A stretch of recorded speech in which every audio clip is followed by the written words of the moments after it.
রাসূল সাল্লাল্লাহু আলাইহি ওয়াসাল্লাম কোন দিনে তার উপর বেশি বেশি দুরূদ পাঠ করতে বলেছেন?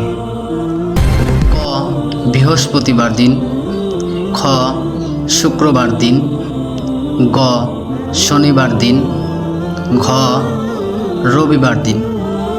আপনাদের সময় ৪৫ সেকেন্ড।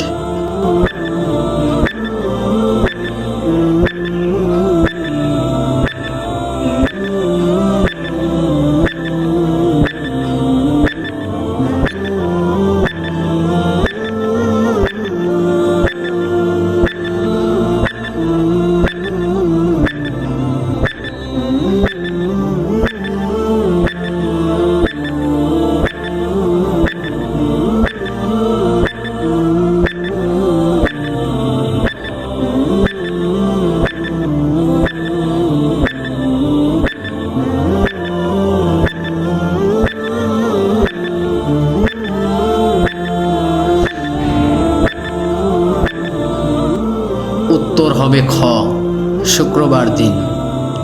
রাসূল সাল্লাল্লাহু আলাইহি ওয়াসাল্লাম নাসাই শরীফের ১৩৭৪ নম্বর হাদিসে আল্লাহর নবী বলেন,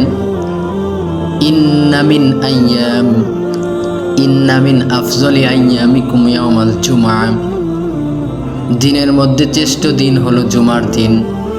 তোমরা এই জুমার দিনে আমার উপর বেশি বেশি দুরূদ পাঠ করবা।